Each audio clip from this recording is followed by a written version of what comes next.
Hi, welcome back.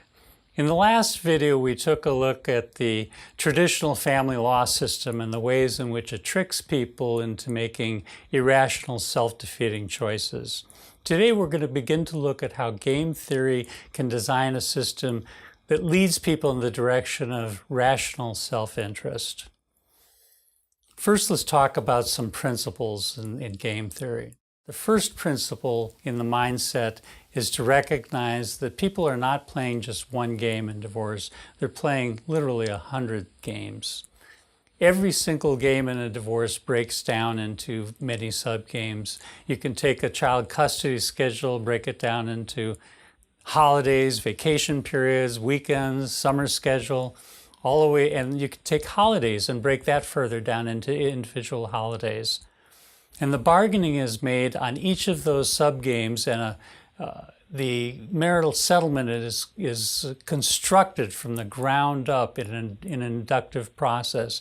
And the reason the marital settlement agreement becomes a good plan for the parties' futures is because when they bargain on those sub-games, they maximize the value of each and every single sub-game. So it adds up to a high-value settlement package. A second principle to recognize is the managers of the game have a great deal of control over the rules and the payoffs. And in family law, the lawyers and sometimes mediators are the managers of the game.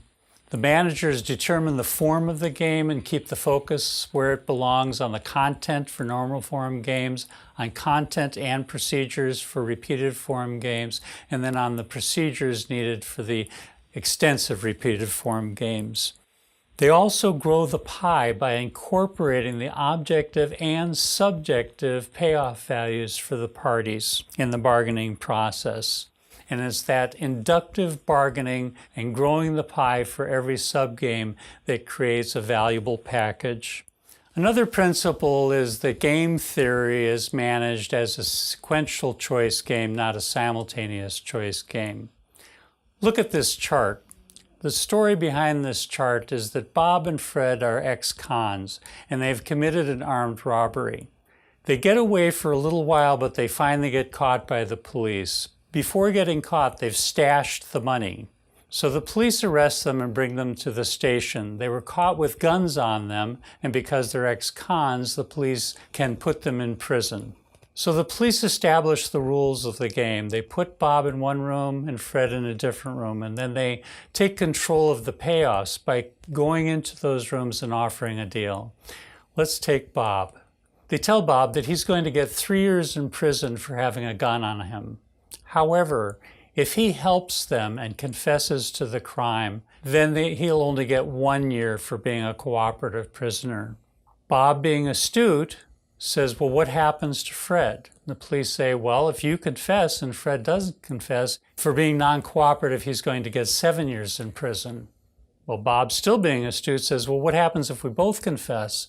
And the police say, if you both confess, then you'll both get 5 years in prison. Look at the chart.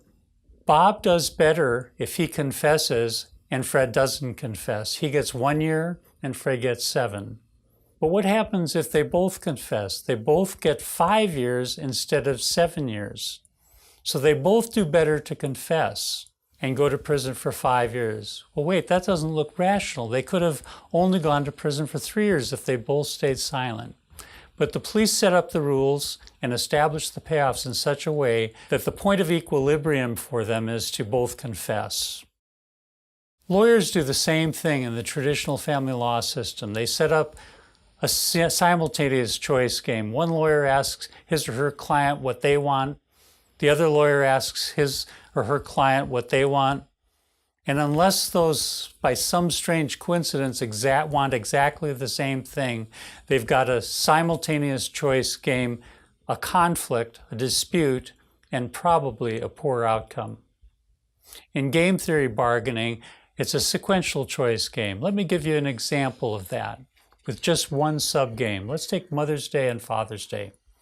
In the traditional family law system, it's assumed that dad is going to get Father's Day and mom is going to get Mother's Day, and all that has to be decided upon is at what time they start and what time they finish.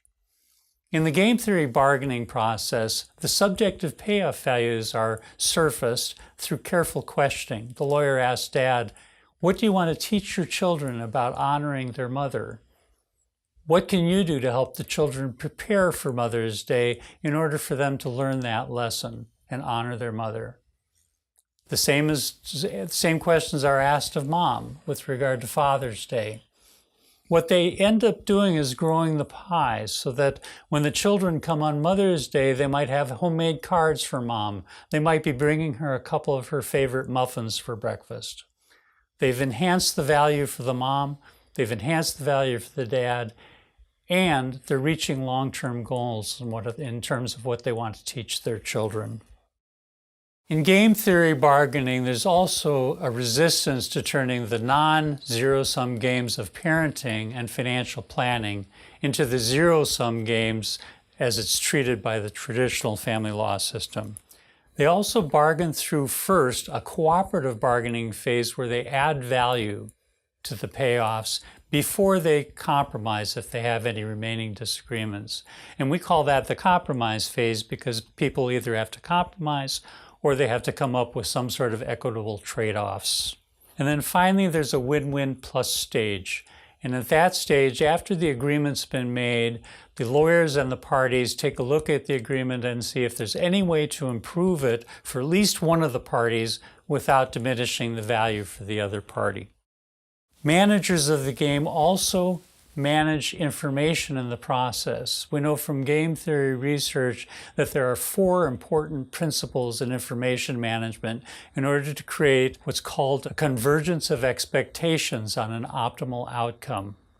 And finally, the managers of the process develop standards by which the agreements can be measured, especially the whole package of the marital settlement agreement. Those standards include content standards, which focus on whether the agreements will actually accomplish or are likely to actually accomplish the long-term life goals of the parties. And there are process agreements, which we call the 5 E's. Are the parties educated with regard to the implications of their agreements? Are the agreements reasonably equitable? Are they effective? Have procedures been put in place for future times that the games are played? Is it equilibrant, meaning can it be improved for one of the parties without diminishing the value for the other party? And are the agreements envy-free? The final question that's asked of parties is, would you trade your package of payoffs for the package of payoffs that the other party's receiving? And if the answer is no, it's an envy-free agreement. If the answer is yes, it's time to go back to the drawing board because the agreements haven't met that process standard. In the next video, we're going to answer that question posited at the beginning of this series. Why should lawyers do this?